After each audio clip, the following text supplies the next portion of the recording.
Hello everyone, आप सभी का स्वागत है आपके अपने यूट्यूब चैनल केमिस्ट्री क्लासेस में। तो देखिए, आज हम लोग बात करने वाले हैं ब्लैक बॉडी रेडिएशन के बारे में। हम लोग आज ब्लैक बॉडी रेडिएशन के बारे में बात करने वाले हैं, जिसमें देखिए ब्लैक बॉडी जो होता है, it is a perfect emitter as well as perfect observer of all radiation in incident on it. कहने का मतलब है कि ब्लैक बॉडी रेडिएशन होता है, ये एक तरह से रेडिएशन है जो कि क्या करता है एक रेडिएशन है जो कि इंसिडेंट को क्या करता है, अपने तरफ पूरा क्या कर लेता है, रेडिएट करने के बाद पूरा खींच लेता है। या तो खींच सकता है, मतलब एब्जॉर्ब कर सकता है, या नहीं तो क्या कर सकता है, इमिट कर सकता है। कहने का मतलब ये है कि मान लीजिए ये मान लीजिए कोई चीज़ है, इसमें ब्लैक बॉडी ये तब का लाएगा अगर कोई इंसिडेंट रे आए और ये पूरा एब्जॉर्ब कर ले, ठीक है, पूरा एब्जॉर्ब कर ले, सोख ले, या नहीं तो पूरा क्या कर ले, इमिट कर दे, मतलब उसको क्या कर दे, रिफ्लेक्ट कर दे, टोटली पूरा इंसिडेंट लाइट। उसी को हम लोग क्या बोलते हैं, ब्लैक बॉडी रेडिएशन बोलते हैं। फिर से एक बार और साधारण भाषा में समझा देना चाहता हूँ, ध्यान दीजिए।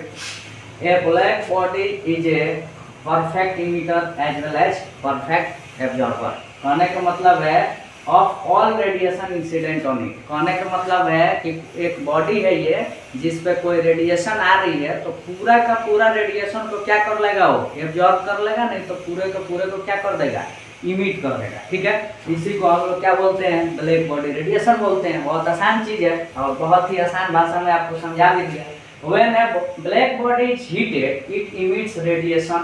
कहने का मतलब है कि ब्लैक बॉडी को हम लोग क्या करते हैं, जब हीट करते हैं तो क्या करता है, एनर्जी इमिट करता है, एनर्जी उसमें से निकलता है, क्लियर, जिसको हम लोग रेडिएंट एनर्जी बोलते हैं। जो एनर्जी निकल जाती है उसको रेडिएंट एनर्जी बोलते हैं in the wide range of wavelength, and this radiation are known as black body radiation. इसको हम लोग क्या बोलते हैं, ब्लैक बॉडी रेडिएशन। यहाँ थोड़ा सा मिस्टेक हो गया है, इसको हम लोग बोलते हैं ब्लैक बॉडी रेडिएशन, ठीक है। यहाँ लिख देता हूँ black body radiation, black body radiation, ठीक है। क्या बोलते हैं इसको, ब्लैक बॉडी रेडिएशन, ठीक है, क्लियर। तो इसको आप लोग लिख सकते हैं। नेक्स्ट पॉइंट आपको समझाता हूँ। कहने का मतलब है यार, देखो बहुत ही आसान चीज़ है, एक बार समझा दिया हूँ, बार बार बोलेंगे तो कंफ्यूज हो जाओगे, इसलिए 2 बार समझा दिया हूँ, एक नहीं 2 बार। आप लोग एक बार वीडियो को फिर से बैक करके देख लीजिएगा, आपको क्लियरिटी आ जाएगी। दूसरा पॉइंट मैं आपको समझाता हूँ इसका।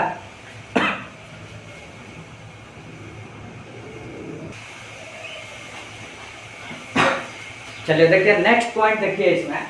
When an iron rod is heated, मान लो एक आयरन रॉड है, उसको जब हीट किया जाता है, इट इनिशियली अपेयर्स डल। कहने का मतलब है कि जब एक आयरन को हीट किया जाता है, गर्म किया जाता है, तो पहले वो कैसा दिखता है, डल दिखता है, ठीक है। Rod in colour, dull colour में दिखता है, अच्छा कलर नहीं होता है पहले।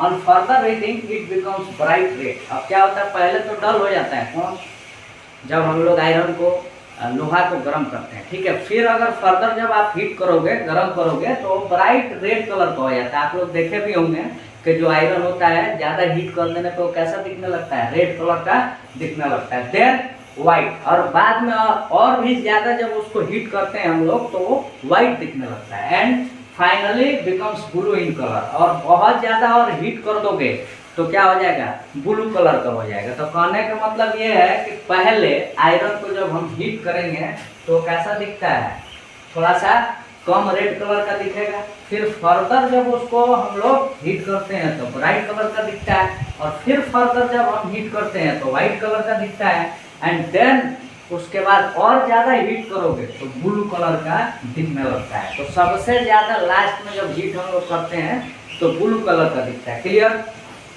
ये चीज़ आपको याद रखनी पड़ेगी। Since frequency of blue colour is higher than red colour, so we can say that, देखो ये आपको पहले कल भी मैंने बताया था, विब्जियोर, जो फ्रीक्वेंसी होती है रेड कलर से ज़्यादा किसकी होती है, ब्लू कलर की। जैसे विब्जियोर में देख सकते हो, विब्जियोर। तो इसमें आपको बताया था कि जब हम लोग इधर से इधर जाते हैं तो वेवलेंथ बढ़ती है, फ्रीक्वेंसी क्या होती है, घटती है। तो सबसे ज़्यादा वेवलेंथ किसकी होगी, रेड की, लेकिन फ्रीक्वेंसी सबसे ज़्यादा किसकी होगी, वायलेट की। तो ब्लू की फ्रीक्वेंसी किससे ज़्यादा है? रेड से ज़्यादा है, बाकियों से भी ज़्यादा है, जैसे कि ग्रीन से ज़्यादा है, येलो से ज़्यादा है, ऑरेंज से ज़्यादा है, रेड से ज़्यादा। तो कहने का मतलब ये है कि frequency of blue colour is higher than red, so we can say that energy of radiation is directly proportional to its frequency. कहने का मतलब यहाँ पे ये कहा जा रहा है कि जो भी एनर्जी होगी किसकी, रेडिएशन की, किसके प्रोपोर्शन होगी? फ्रीक्वेंसी की प्रोपोर्शन होगी। तो एनर्जी जो है किसकी प्रोपोर्शन होगी? फ्रीक्वेंसी की प्रोपोर्शन होगी। ठीक है, समझ में आ गया ये बात? तो ये कौन बताता है? ब्लैक बॉडी रेडिएशन बताता है। इसके बाद हम लोग समझेंगे प्लैंक क्वांटम थ्योरी, जो कि काफ़ी इंपॉर्टेंट है नीट पॉइंट ऑफ व्यू से, बोर्ड लेवल के पॉइंट ऑफ व्यू से भी काफ़ी इंपॉर्टेंट है। क्लियर? तो चलिए इसको हम लोग देखते हैं एक बार और अच्छे से देखते हैं। ब्लैक बॉडी रेडिएशन भी हम लोग पढ़ लिए, अभी पढ़ेंगे प्लैंक कांस्टेंट। ठीक है, सॉरी प्लैंक क्वांटम थ्योरी पढ़ेंगे, प्लैंक क्वांटम थ्योरी। क्लियर? इसको आप समझ गए होंगे। क्लियर? ठीक है, तो कह सकते हैं हम लोग energy of radiation is directly proportional to its frequency. तो फ्रीक्वेंसी एनर्जी जो है फ्रीक्वेंसी की डायरेक्टली प्रोपोर्शनल होती है। प्लैंक क्वांटम थ्योरी में और अच्छे से डिटेल में ये सारी चीज़ें जो हैं हम लोग समझेंगे और फार्मूला भी डिराइव करेंगे। उसके बाद हम लोग और भी आगे क्वेश्चंस वगैरह देखेंगे, कैलकुलेशंस वगैरह देखेंगे। थोड़ा अच्छे क्वेश्चंस भी आपके लिए लेके आया हूँ, 2 4 5 क्वेश्चंस भी सॉल्व करेंगे। और आपको एक और चीज़ बता देना चाहता हूँ, तो बहुत ही जल्दी मैं एक बोया का सोच रहा हूँ कि माइक ले लूँ, ताकि आपको जो भी आवाज़ की प्रॉब्लम है वो दूर हो सके। ठीक है, मैं समझो कि बहुत मेहनत करके आपको पढ़ाता हूँ यहाँ पे, बिना माइक का और मोबाइल से सिर्फ यहाँ पे वीडियो बनाता हूँ, ताकि आप लोग हमारे थ्रू बहुत सारी चीज़ें सीख सकें। ठीक है, अब मुझे पता है कि YouTube पे बहुत सारे टीचर हैं, लेकिन हमें भी एक बार ट्राई कीजिए। नाम से सिर्फ नहीं भागा जाता है, जानते हो ना, कभी कभी इंसान नाम के पीछे भागता है। तो ज़रूरी नहीं है कि सब बहुत ज़्यादा लोग जा रहे हैं तो वो सही ही पढ़ाते होंगे, ऐसा कुछ नहीं है भाई। अब इसीलिए इंसान वैसे लोगों के पास जाइए जिसकी बात आप समझ पाएँ। मतलब मेरा कहने का मतलब है टीचर के पास ऐसे जाइए जहाँ पे आपको समझ में आ जाए। ये नहीं कि सब जा रहा तो हम भी जाएं, वो सही चीज़ नहीं है। तो रास्ता ऐसा अपनाइए जिसमें आपकी अपनी अच्छाई हो, आपका फ़ायदा हो और पढ़ाई में आपका और इम्प्रूवमेंट हो जल्दी। ठीक है, तो मेरा अपना ये सोच है, बाकी आपकी मर्जी है। ठीक है, हो सकता है कि मैं भी गलत हूँ, क्योंकि मैं भी इंसान हूँ, गलती हमसे हो सकती है। लेकिन मुझे जहाँ तक लगता है आप लोग किसी टीचर को ऐसे जज नहीं कर सकते हैं जब तक उसको अच्छे से उनको जानिए नहीं, पहले उनकी वीडियो देखिए नहीं, चाहे उनसे अच्छे से पढ़िए नहीं, तब तक आप बोल नहीं सकते हैं कि कैसा पढ़ा। क्लियर? ये जाहिर सी बात है। तो टाइम दीजिए, पढ़िए अच्छे से, आपको समझ में आएगी पढ़ाई। चलिए नेक्स्ट।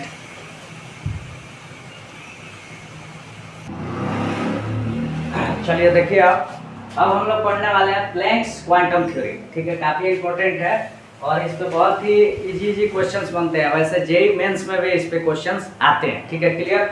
तो देखिए, सबसे पहले थ्योरी का मेन पॉइंट हम लोग समझते हैं। मेन पॉइंट क्या है? पहला पॉइंट है radiant energy emitted by a black body is not continuous. कहने का मतलब है कि जो रेडिएंट एनर्जी है ब्लैक बॉडी से जो इमिट होता है वो कंटिन्यूअस नेचर का नहीं होता है, लगातार नहीं होता है, but it is discontinuous in nature. तो पहला पॉइंट तो ये याद रखना पड़ेगा। फिर से सुन लो, पहला पॉइंट ये है कि जो ब्लैक बॉडी से रेडिएशन इमिट होती है, जब उसको हीट करते हैं तो रेडिएशन इमिट होती है, उसमें से निकलती है, तो वो कंटिन्यूअस नहीं होती है, डिसकंटिन्यूअस होती है। ठीक है, लगातार नहीं निकलते हैं, डिसकंटिन्यूटी उसमें बनी रहती है। ठीक है, क्लियर? अब दूसरा है any black body emits radiation in the form of small packets. अब वो क्या होता है? एक पैकेट के फॉर्म में निकलता है। ठीक है, स्मॉल पैकेट्स के फॉर्म में निकलता है और बंडल्स में निकलता है, बहुत सारा छोटा छोटा पैकेट और बंडल्स में निकलता है। Of energy is known as quantum. Quantum किसको बोला जाता है? क्वांटम उसको बोला जाता है कोई भी चीज़ बंडल में हो या स्मॉल स्मॉल पॉकेट्स में हो। कहने का मतलब ये है या तो एक हो, या तो दो हो, नहीं तो तीन हो, नहीं तो चार हो, नहीं तो पाँच हो। जैसे कि एग्जाम्पल, अब जैसे हम लोग मान लो खरीदने जाते हैं केला, बनाना खरीदने जाते हैं मार्केट में, तो क्या बोलते हैं? भाई 6 केले दे दो, 12 केले दे दो, 1 दर्जन केले दे दो, ऐसा बोलते हो क्या? 1.5 केले दे दो, 2.5 केले दे दो, ऐसे बोलते हो? जैसे इंसान को ही देख लो, 1 इंसान, 2 इंसान, 3 इंसान, जैसे कि क्लास में स्टूडेंट होते हैं तो 15 लड़कियां हो गई, 10 लड़के हो गए, ऐसे बोलते हो ना कि बोलते हो 4.5 लड़कियां 5.5 लड़के, ऐसे होता है? नहीं होता है। तो क्वांटम उसको बोला जाता है सिंपल लैंग्वेज में जो कि या तो 1 हो, 2 हो, 3 हो, इंटीजर हो कोई, ठीक है, पॉजिटिव इंटीजर 1 2 3 4 5 6 7 8 9 10, तो उसी को हम लोग क्वांटम बोलते हैं। तो इसमें बच्चे पता नहीं कैसे कंफ्यूज रहते हैं। क्वांटम का मतलब है बंडल्स। बंडल्स में क्या होता है, कोई चीज़ 10 गो रहता है, 20 गो रहता है, 21 रहता है, 22 ऐसे रहेगा ना, नंबर में रहेगा। ये तो नहीं रहेगा कि 10.5 होगा, 15.5 होगा, 20.5 होगा, 50.5 होगा, ये नहीं होने वाला है। 1 2 3 4 100 तक जितना ले लीजिए, मतलब मल्टीपल हो इसके इंटीजर्स के, क्लियर? तो उसको हम लोग क्वांटम बोलते हैं। In case of light, these are known as photons. तो जो बंडल्स में रहते हैं रेडिएशन 1 2 3 4 5 एक साथ रहते हैं, बहुत सारा 10 हो सकते हैं, 20 हो सकते हैं, इसी को हम लोग क्या बोलते हैं, लाइट में हम लोग इसको कहते हैं फोटॉन्स, ठीक है? क्या कहते हैं? फोटॉन्स। और एनर्जी जो होती है फोटॉन्स की, it is directly proportional to its frequency. जो फोटोन की एनर्जी होती है फ्रीक्वेंसी की क्या होती है, डायरेक्टली प्रोपोर्शनल होती है and inversely proportional to its wavelength, ठीक है? ये याद रखना पड़ेगा, energy is directly proportional to frequency and inversely proportional to wavelength, clear? चलिए नेक्स्ट, इसमें हम लोग फार्मूला भी देखने वाले हैं। ई जो होता है, जब हम लोग प्रोपोर्शनलिटी कांस्टेंट हटाते हैं यहाँ पे, तो एक कांस्टेंट आ जाता है एच, ठीक है? प्रोपोर्शनलिटी कांस्टेंट एच आ जाता है, तो ई जो होता है एच न्यू हो जाता है। इसी हिसाब से यहाँ पे क्या हो जाता है, एच बटा लेमडा, क्या बोलते हैं, एच बटा लेमडा। ये फार्मूला निकल गया, ठीक है? इसको आपको याद रखना पड़ेगा। ई इक्वल टू होता है H nu, that is equal to H C upon lambda. जहाँ पे एच क्या है, एक प्लैंक कांस्टेंट इसको बोलते हैं, क्या है, प्लैंक कांस्टेंट, ठीक है? अभी इसको मिटा के बाकायदा अच्छे से यहाँ पे मैं लिख देता हूँ, ताकि आपको ये चीज़ें जो है फार्मूला वो अच्छे से याद हो सके। थोड़ा सा और इसमें हम लोग डिस्कशन कर लेंगे।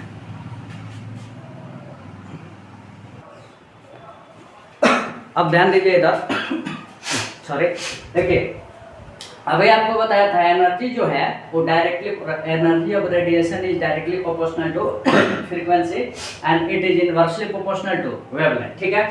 सॉरी, थोड़ा सा अभी भी तबीयत जो है नसाज है, आप लोग देख सकते हैं, सर्दी खांसी अभी भी हो रही है। एक्चुअली में सर्दी खांसी नहीं है, मुझे एलर्जी हो गई है, वो भी किससे, डस्ट वगैरह से एलर्जी है थोड़ी सी, ठीक है? तो इसलिए मैं चाह रहा हूँ कि बहुत जल्दी से जल्दी आपको व्हाइट बोर्ड पे पढ़ाई जाए, ताकि थोड़ा सा जो डस्ट का प्रॉब्लम है वो दूर हो सके, क्लियर? तो चलिए देखिए इसमें ई जो है, अब यहाँ पे प्लैंक कांस्टेंट, सॉरी, जो E directly proportional to nu होता है, तो ये प्रोपोर्शनलिटी जब कांस्टेंट हटेगी तो यहाँ पे क्या आ जाता है, H nu, that is equal to H C upon lambda. जहाँ पे एच क्या है, where H is a constant and known as Planck constant. Value कितनी होती है, 6.634 इंटू 10⁻⁻34 जूल सेकंड। याद रखना पड़ेगा ये फार्मूला, सॉरी फार्मूला नहीं, एस की वैल्यू आपको याद रखनी पड़ेगी, क्योंकि क्वेश्चंस में ये लगातार यूज होने वाला है, ठीक है? फिर से एक बार बता देना चाहते हैं, यहाँ पे जो एच है प्लैंक कांस्टेंट है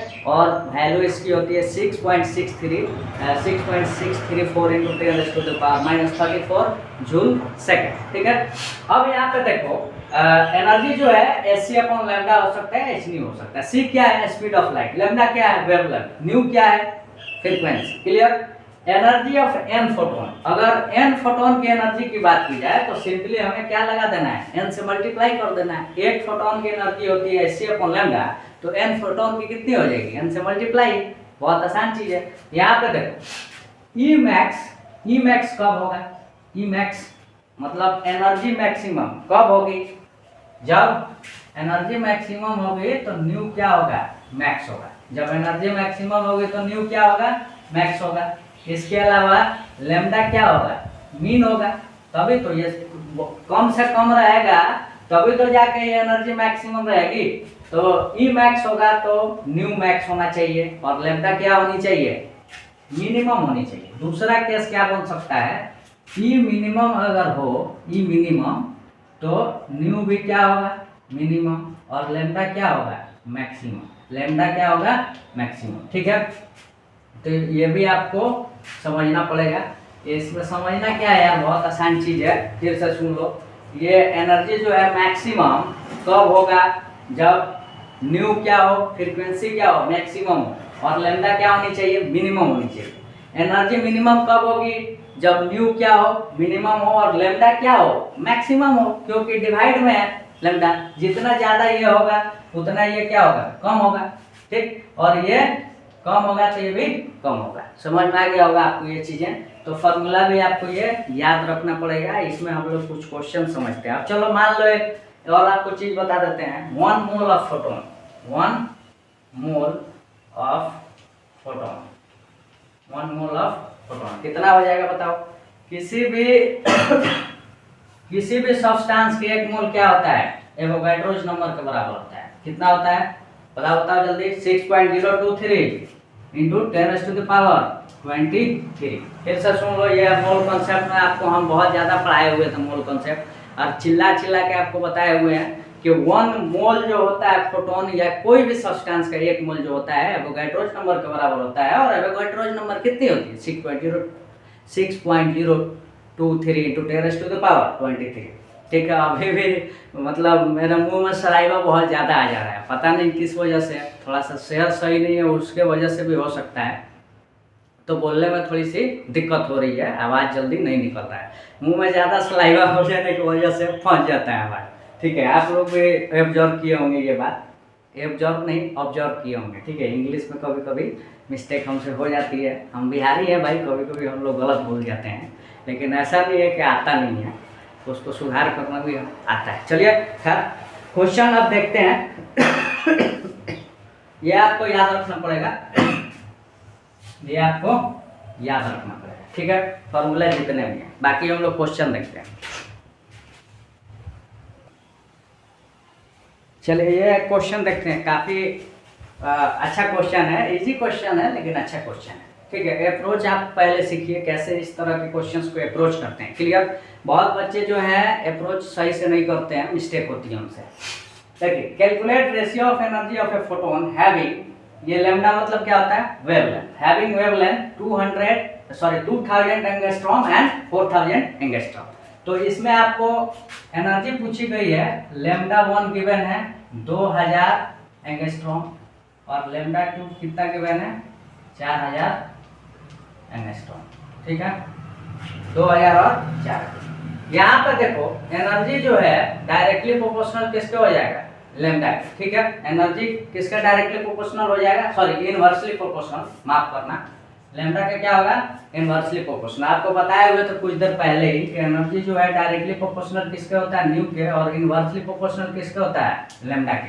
मतलब फ्रीक्वेंसी के डायरेक्टली प्रोपोर्शनल और वेवलेंथ के इनवर्सली प्रोपोर्शनल क्या होता है, एनर्जी। तो यहाँ पे देख सकते हो E1 divided by E2 that is equal, क्या लिख सकते हैं हम लोग, लैम्डा 2 डिवाइडेड बाई लैम्डा 1 लिख सकते हैं। देखिए E1 by E2 equal to क्या हो जाएगा, लैम्डा 2 बाई लैम्डा 1। लैम्डा 2 क्यों होगा, क्योंकि इनवर्सली प्रोपोर्शनल है तो ये ऊपर चला जाएगा। क्लियर, अब आपको क्वेश्चन में गिवन है lambda 2 4000 angstrom divided by 2000 angstrom. ठीक है, एंगस्ट्रॉम से एंगस्ट्रॉम कैंसिल, 2000 से ये 4000 कैंसिल, कितना बच गया, 2 बच गया। E1 डिवाइडेड बाई E2 कितना हो गया, 2, और यहाँ पे E1 कितना हो गया, 2 इंटू E2 कितना हो गया, 2 इंटू E2। तो कहने का मतलब है पहले वाले फोटोन की एनर्जी जो होगी 2 गुना होगी किससे, दूसरे वाले फोटोन से। ठीक है, तो इस तरह के क्वेश्चंस आपसे पूछा जा सकता है एग्जाम में, बहुत इजी है।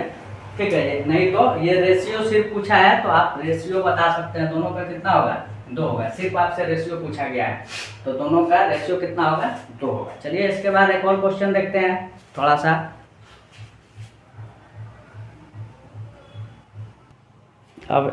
अब ये क्वेश्चन देखिए, ये भी काफी इजी क्वेश्चन है। बोल रहा है calculate energy of photon having wavelength. ठीक है, एनर्जी ऑफ फोटोन का आपको बताना है जिसमें वेवलेंथ आपको गिवन है। वेवलेंथ कितना गिवन है, 6634, 6634 मतलब 6634 एंगस्ट्रॉम, ये आपको क्वेश्चन में गिवन है और आपसे एनर्जी पूछी जा रही है। तो एनर्जी का फॉर्मूला कुछ देर पहले मैं आपको बताया था, 2 होते हैं। एक होता है h न्यू, जब आपको फ्रीक्वेंसी गिवन हो तो ये फॉर्मूला लगाना है, और जब हमें वेवलेंथ गिवन हो तो एच अपॉन क्या लगाना है, लैम्डा। ठीक है, याद रखना पड़ेगा। तो इसमें कौन सा फॉर्मूला लगेगा, एच अपॉन लैम्डा। ठीक है, एनर्जी निकालनी है एच के, एच आपको अभी बताया था क्या होता है, प्लैंक कांस्टेंट, और कितनी होती है 6.634 इंटू 10⁻⁴। बोलो बोलो जल्दी, 10⁻⁴ क्या होता है, -34 डिवाइडेड बाई लैम्डा। लैम्डा कितना गिवन है, 6634 एंगस्ट्रॉम। एंगस्ट्रॉम कितना होता है बताओ, 10⁻⁻10 होता है। कितना होता है, 10⁻⁻10। अब सिर्फ आप इसको क्या कर दीजिए, डिवाइड कर दीजिए। कितना डिवाइड हो जाएगा, -24 हो जाएगा। और ये इसको कैलकुलेशन कर सकते हो 6634 और डिवाइडेड में ये हो जाएगा आपका 100 इंटू क्या हो जाएगा, इंटू हो जाएगा 6634। ये डिवाइड कैंसिल आउट हो गया, इंटू इधर कितना है 10⁻⁻24। ठीक है, ये आपका आंसर आ जाएगा। कहीं मिस्टेक हुआ है, हाँ मिस्टेक ये हुआ है कि आप सी हम लोग छोड़ दिए थे। सी मतलब क्या होता है, स्पीड ऑफ लाइट। ये कितना है 3 इंटू 10⁻⁸ कितना होता है 3 इंटू 10⁸8। ठीक है, तो यहाँ पे लिख सकते हो 3 इंटू 10⁸8। क्लियर। और ये 3 से कैंसिल कर दो इसको, कितना बार में कैंसिल हो गया, 3 कैंसिल हो गया, 5 बच गया। अब इसमें से घटा दो, कितना हो जाएगा 3 इंटू 10⁻⁻90। अरे भाई इसको जोड़ दोगे, -24 में 5 जोड़ दोगे तो कितना हो जाएगा 10⁻⁻19 आ जाएगा। और ये आपका क्या आ गया, आंसर आ गया किसमें, जूल। किसमें आंसर आ गया, जूल। ठीक है, तो इस तरह का क्वेश्चन आपसे आसान वाला क्वेश्चन भी पूछा जा सकता है। ऐसा नहीं है कि एग्जाम में सब भारी भारी ही क्वेश्चन आता है, ऐसा कुछ नहीं होता है भाई। इजी क्वेश्चंस में भी बच्चे मिस्टेक करते हैं, ज़्यादा दिमाग लगाने लगते हैं। ठीक है, तो ये आपको नहीं करना है। आसान क्वेश्चन में भी आपको ये समझना है कि हाँ भाई इजी क्वेश्चंस भी आ सकते हैं। तो आपके लिए तो फायदा ही है ना भाई। ऐसा थोड़ी है कि सब क्वेश्चंस भारी ही आएंगे और टफ पूछे जाएंगे। आसान, मॉडरेट, टफ हर तरह के क्वेश्चंस एग्जाम में आते हैं, तो हर तरह की चीज़ों को आपको पढ़नी चाहिए। क्लियर। तो चलिए एक और क्वेश्चन देखते हैं। तो हो गया, इसके बाद और एक क्वेश्चन देखते हैं। अब देखो एक चीज़ बता देना चाहता हूँ, 1 इलेक्ट्रॉन वोल्ट जो होता है, इसके बारे में मैं पहले भी बताया हूँ। जब हम लोग स्टार्ट किए थे एटॉमिक स्ट्रक्चर तो मैं आपको बताया था 1 इलेक्ट्रॉन वोल्ट होता है 1.6 इंटू 10⁻⁻19 जूल होता है। ठीक है, ये जब हम लोग स्टार्ट किए थे तो मैं डेराइव करके भी ये आपको बताया था। अगर आपको याद नहीं है तो मेरी पहली वीडियो देखिए, पहली दूसरी वीडियो देखिए एटॉमिक स्ट्रक्चर का, आपको क्लियर हो जाएगा। सॉरी, देख रहे हो ना कितनी खांसी खराब हो रही है। तो देखो इसको जूल को हम लोग किसमें निकाल सकते हैं, जूल जो है ये हम लोग इलेक्ट्रॉन वोल्ट में भी निकाल सकते हैं। इसको इलेक्ट्रॉन वोल्ट में निकालने के लिए क्या करोगे, 3 इंटू 10⁻⁻19 को आपको क्या करना पड़ेगा, डिवाइड करना पड़ेगा 1.6 इंटू 10⁻⁻19 से। ये कैंसिल हो गया तो ऑलमोस्ट ये किसके बराबर आ जाएगा, 2 इलेक्ट्रॉन वोल्ट के ये बराबर आ जाएगा। ऑलमोस्ट मतलब कंप्लीटली इतना बराबर नहीं आएगा, लेकिन अप्रोक्सीमेटली ये किसके बराबर आ जाएगा, 2 इलेक्ट्रॉन वोल्ट के बराबर। तो ये भी आपको ऑप्शन में दिया जा सकता है, 2 इलेक्ट्रॉन वोल्ट के आसपास में आंसर आपको एग्जाम में दे सकता है। ठीक है, तो ये चीज़ों के लिए आपको अलर्ट रहना पड़ेगा। ठीक है, क्वेश्चन में जरूरी नहीं है कि जूल में ही देगा भाई, आपको तो फंसाने का उसका काम है। एग्जामिनर का काम क्या होता है, कलाकारी करना, तो आप कलाकार बनिए भाई, और क्या करिएगा। चलिए नेक्स्ट क्वेश्चन देखते हैं। नेक्स्ट क्वेश्चन क्या देखेंगे, शॉर्टकट आपको बताते हैं। चलिए इसी क्वेश्चन के लिए एक मैं शॉर्टकट आपको फार्मूला बताता हूँ। ठीक है, काफ़ी ट्रिकी फार्मूला है, ध्यान दीजिए। थोड़ा सा अच्छे से समझोगे तो ट्रिक के थ्रू आप बहुत आसानी से क्वेश्चन को कर सकते हैं। ठीक है, देखो ट्रिक में कैसे हम लोग को अप्लाई करना है। एनर्जी का फार्मूला हम जानते हैं, क्या होता है Hc/λ। ठीक है, अब हम आपको बताना चाहते हैं H की वैल्यू डायरेक्ट पुट करते हैं हम लोग 6.63 इंटू 10⁻⁻34। C का वैल्यू पुट करते हैं 3 इंटू 10⁻⁸। यहाँ तक तो सबको समझ में आ गया होगा। Clear. Divided by lambda. Lambda क्या होता है, वेवलेंथ। वेवलेंथ आपको लेनी है लैम्डा इंटू 10⁻⁻⁹। मतलब इस फॉर्मूले में शॉर्टकट में आपको वेवलेंथ को किस में लेनी है, नैनोमीटर में लेनी है, ना कि एंगस्ट्रॉम में। ठीक है, ये मैं फॉर्मूला डेराइव कर रहा हूँ, तो ध्यान से सुनो। इस फॉर्मूले में हम लोगों को शॉर्टकट निकालना है, तो मैं क्या किया हूँ कि इस फॉर्मूले में एंगस्ट्रॉम के जगह हम नैनोमीटर ले लिए 10⁻⁹। ठीक है, और कुछ वेवलेंथ दिया है, फॉर एग्जाम्पल मान लो 310 नैनोमीटर दे दिया, ऐसे आपको दे दिया 310। तो यहाँ पे सिर्फ क्या अप्लाई करना है, 310, क्या लिखना है, 310 नैनोमीटर को हटा देना है। अगर मान लो 91 एंगस्ट्रॉम दिया हो तो क्या लिखोगे, 1010 नैनोमीटर हो जाएगा, 1010 नैनोमीटर। ठीक है, ये सब बताया हुआ आपको कैसे निकालना है, क्लियर। तो अब इसको हम लोग थोड़ा सा कैलकुलेशन करके सिंप्लीफाई करते हैं। कैलकुलेशन जब करोगे तो ये आपका कट गया, कितना हो गया, कट गया, तो ये हो गया 25, कितना हो गया, -25, और यहाँ से ये कट गया, कितना हो गया, -18। ठीक है, यहाँ तक तो सबको समझ में आ गया होगा। 17 होगा, -17, कितना होगा, -17, क्लियर। अब देखो कैलकुलेशन करने के बाद हम लोग ये पाएंगे, ये मल्टीप्लाई जब करोगे तो 19.663 इंटू 3 से मल्टीप्लाई करोगे तो 19.89 इंटू 10⁻⁻17 आएगा, 10⁻⁻17। और ये क्या आएगा, लैम्डा, किसमें, नैनोमीटर। ठीक है, लैम्डा किसमें आएगा, नैनोमीटर, क्लियर। लैम्डा किसमें आएगा, नैनोमीटर। अब इसको हम लोग अप्रोक्सीमेटली 2 मान लेते हैं, 20 मान लेते हैं। 20 इंटू 10⁻⁻17 डिवाइडेड में क्या हो जाएगा, लैम्डा, नैनोमीटर में। ठीक है, अब ये 0 से इसको काट दोगे तो कितना हो जाएगा, 3 इंटू 10⁻⁻16 डिवाइडेड बाई लैम्डा, किसमें, नैनोमीटर में। तो एनर्जी निकल गई आपकी, क्या एनर्जी निकल गई, क्या 2 into 10⁻⁻16 divided by lambda, nanometre में। ये एक फॉर्मूला हो गया।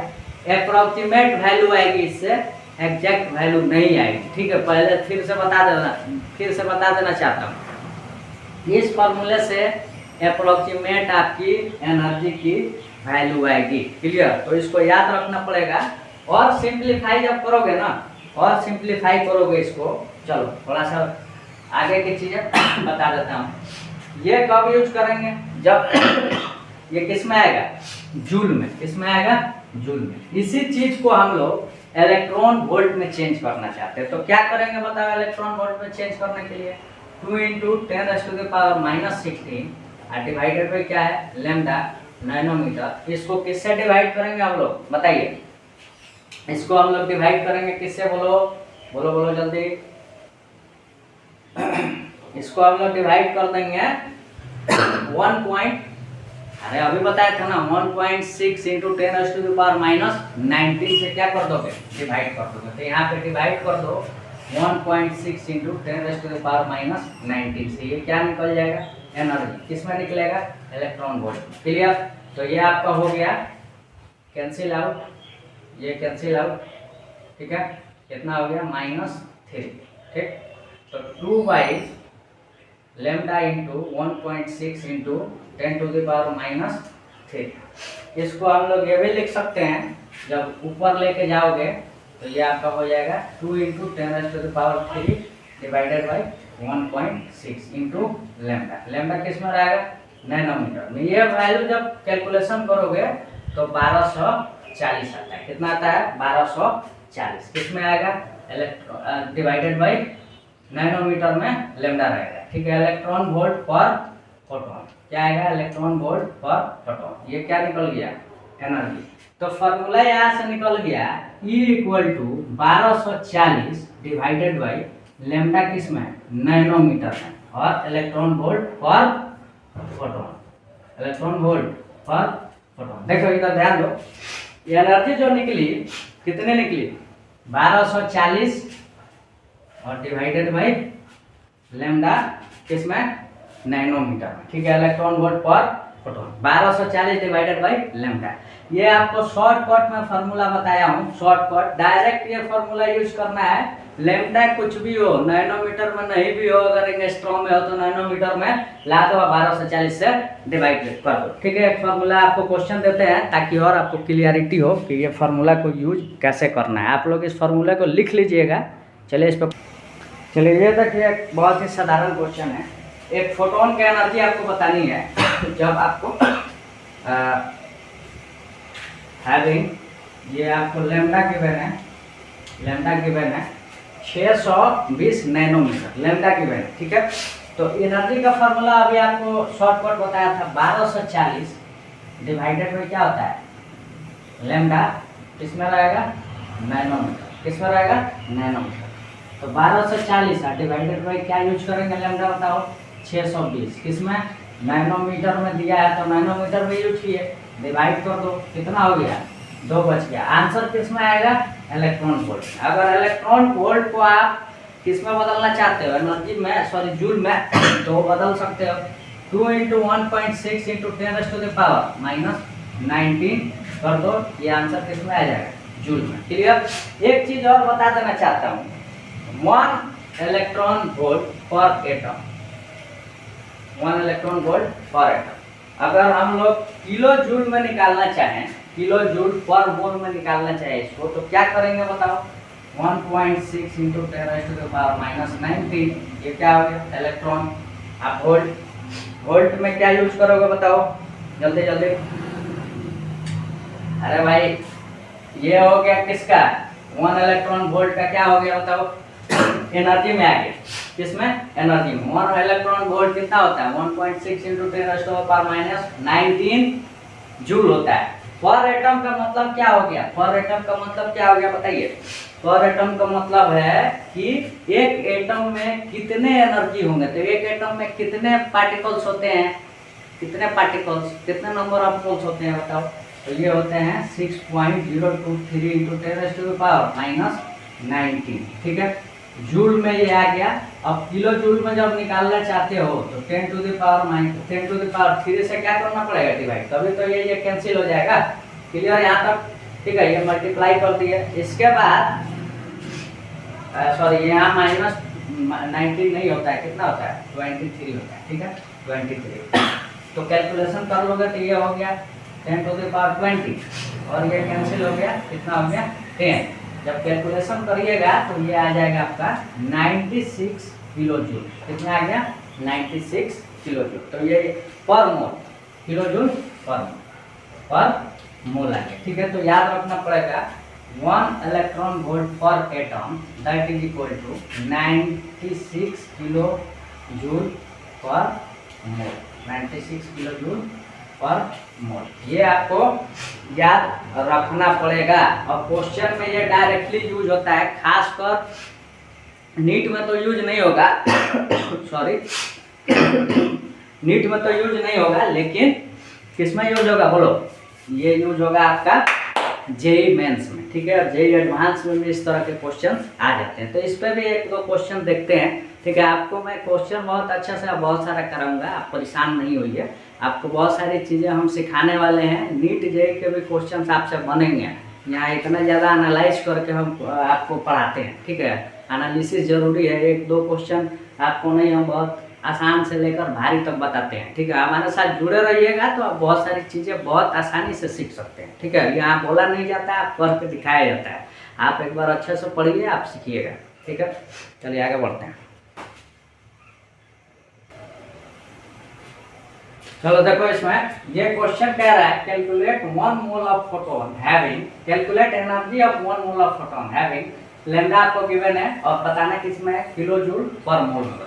बहुत ही आसान क्वेश्चन है, शॉर्टकट वाले हम लोग फार्मूला से निकालते हैं। इक्वल टू क्या होता है, 1240 डिवाइडेड बाई लेमडा, किसमें होता है, नैनोमीटर। ठीक है, 1240 डिवाइडेड बाई लेमडा कितना गिवन है बताओ, यहाँ दिया हुआ है 310 नैनोमीटर में ये दिया है, डिवाइड कर दो, कितना आ गया, 4 इलेक्ट्रॉन वोल्ट आ गया। एनर्जी कितनी आ गई, 4 इलेक्ट्रॉन वोल्ट। अभी कुछ देर पहले आपको बताया था 1 electron volt per atom that is equal to 96 kilo joule per mole, kilo joule per मोल। तो एक इलेक्ट्रॉन में इतने जूल किलो जूल हो रहे हैं, तो 4 इलेक्ट्रॉन वोल्ट में कितना होंगे, 4 से गुना करो तो 4 गुना 96 इसमें आ गया किलो जूल पर मोल में आ गया। ठीक है, बहुत ही इजीली इसको सॉल्व कर लिए, इतना आसानी से सॉल्व नहीं होता, आपको मैं ट्रिक के थ्रू आसानी से सॉल्व करा दिया। नहीं तो आप लोग जब मेन फार्मूला होता है SC/λ, उससे आप लोग एक बार कैलकुलेशन करके देखिएगा, ज़्यादा लेंदी आने वाला है, एक बार आप लोग ट्राई करके देखिए खुद से। ठीक है, फिर बताइए। अब 4 × 96 जब मल्टीप्लाई करोगे तो 388 किलो जूल पर मोल, ये आपका क्या आ जाएगा आंसर। बहुत आसानी से हम लोग फार्मूला के थ्रू निकाल दिए, देखो 2 लाइन में आंसर निकाल दिए, ज़्यादा मेहनत करने की हमें ज़रूरत नहीं पड़ेगी। क्लियर। तो इसके बाद और भी क्वेश्चंस है, आपको मैं बता देना चाहता हूँ, एक दो और क्वेश्चन मैं आपको कराऊंगा इस पर सॉरी आज नहीं कराऊंगा, थोड़ा सा एलर्जी का प्रॉब्लम है, यहाँ पढ़ाने के बाद दस्त वगैरह नाक में जा रहा है, तो अब इस खांसी सर्दी मुझे होने लगी। ठीक है, तो कोशिश करेंगे कि इसको अगले वीडियो में बताएं, और अगले वीडियो में आपको बोहर मॉडल भी हम स्टार्ट कर देने वाले हैं। 2 क्वेश्चन और बच गया है इस टॉपिक पे, तो और बहुत ही अच्छे क्वेश्चंस हैं, तो हमारे साथ जुड़े रहिए। अगले वीडियो में आपको बाकी के 2 क्वेश्चंस इस टॉपिक पे प्लैंक्स क्वांटम थ्योरी पे 2 क्वेश्चंस और आपको करा देंगे, ताकि आपको जो भी डाउट्स हो वो भी क्लियर हो जाए। ठीक है, आज आपको ट्रिक के साथ भी मैं बताया हूँ और फॉर्मूले के थ्रू भी बता दिया हूँ, आपको जो अच्छा लगे उससे आप लोग कैलकुलेशन कर सकते हैं, आपकी मर्जी है। थोड़ा सा आप लोग खुद से भी मेहनत कीजिए, अगर नहीं आएगा तो हमें कमेंट बॉक्स में भी बताइए, और कोशिश करेंगे कि हम आपको लाइव भी आंसर दें। ठीक है, तो क्योंकि देखिए लाइव भी मैं वीडियो चला ही देता हूँ ऑलमोस्ट, तो आज हो सकता है कि कोई लाइव में चलाऊँ, अभी कंफर्म नहीं हूँ क्योंकि अभी तो वीडियो बना ही रहा हूँ। ठीक है, मेरा मूड के ऊपर है। ठीक है, कोशिश करूँगा कि लाइव ही चलाएंगे। क्लियर। तो आप लोग लाइव में मैसेज भी ड्रॉप कर सकते हो, आपको जो भी डाउट्स वगैरह है उसको आपको लाइव में ही रियल टाइम में आपको आंसर दे दिया जाएगा। ठीक है, रियल टाइम जरूरी भी है आंसर देने के लिए। क्लियर। तो चलिए आज के लिए इतना ही, काफ़ी ज़्यादा अभी खांसी सर्दी होने लगी, तो मिलते हैं अगले वीडियो में। आप लोग थोड़ा अपना ख्याल रखिए, अपनों का ख्याल रखिए, और अच्छे से पढ़ाई वगैरह कीजिए। प्रिपरेशन बहुत ज़्यादा ज़रूरी है, अच्छे से प्रिपरेशन कीजिएगा तभी अच्छा कीजिएगा लाइफ में, नहीं तो हमारे जैसा आप लोग भी स्ट्रगल कीजिएगा और लोगों का ताना सुनिएगा। ताना लोग बहुत मारते हैं जब आप अच्छा नहीं करिएगा ज़िंदगी में, तो लोगों का दुनिया का रीत है, और जब अच्छा नहीं करिएगा तो ताना मारेंगे, आपको सुनाएंगे, जब अच्छा करने लगिएगा तो आपसे लोग जलेंगे, ये भी है। ठीक है, तो ठीक है, ताकि ऐसे ही ज़िंदगी चलती रहती है, सबकी ज़िंदगी ऐसे ही चल रही है, आपकी भी ऐसे ही चल रही होगी। रिलेशन वाले तो जानते ही हैं, खैर वो तो आपके पीछे पड़ जाते हैं रिलेशन वाले, अच्छा करिए तब भी, नहीं अच्छा करिए तब भी, बुराई उनका काम है करना, वो करेंगे, आप कुछ भी कर लीजिए। ठीक है, खैर तो यहाँ पे क्वालिटी देखिए, हमारे पास आपको क्वालिटी मिलेगी, नो डाउट। अगर आपको फिर भी भरोसा नहीं है तो एक बार अच्छे से हमारी वीडियो देखिए, तब आपको भरोसा होगा कि हाँ आपको क्वालिटी प्रोवाइड की जा रही है। तो क्वालिटी में नो कॉम्प्रोमाइज़, हमारे पास कोई कॉम्प्रोमाइज़ नहीं होगा। हम जो भी चीज़ें पढ़ाते हैं तो पूरा डिटेल में पढ़ाते हैं, एक भी चीज़ छोड़ने की कोशिश नहीं करते हैं। हम बच्चों के लिए ही समझो कि हम पैदा हुए हैं, आई मीन स्टूडेंट्स के लिए ही। हमारे जैसे टीचर को ज़रूरत भी है वैसे बच्चों को, लेकिन एनालाइज नहीं कर पाते हैं कि कौन टीचर, बच्चे ही एनालाइज नहीं कर पाते हैं कि कौन टीचर हमारे लिए काम करना चाहते हैं, कौन खुद के लिए काम करना चाहते हैं। तो ये बस आपके ऊपर है, चॉइस आपकी है। अगर वैसे टीचर को जो आप लोग चाहते हैं तो चाहिए भाई, आपकी मर्जी है, हमें क्या है, हम तो सिर्फ आपसे बोल सकते हैं। और ऐसा नहीं है, आप लोगों को भी रियलाइज होगा आने वाले समय में, अगर हम स्टिक हो गए यूट्यूब के साथ तो ज़रूर कुछ अच्छा करने की कोशिश करेंगे। ठीक है, वैसे थोड़ा सा हमारे पास समस्या 1-2 है, लेकिन तो सबके पास समस्या रहती है लाइफ में, कोई ऐसा नहीं है इंसान जिसके पास समस्या नहीं है। ठीक है, तो समस्या की कमी नहीं है, हर इंसान के पास कुछ ना कुछ समस्या है। तो वैसे ही हम सबकी ज़िंदगी चल रही है, मेरी भी चल रही है, और कोशिश करेंगे कि हमारी जो भी समस्या है उसको दूर किया जाए और आपको पढ़ाया जाए। तो चलिए मिलते हैं अगले वीडियो में, तब तक के लिए बाय, जय हिंद।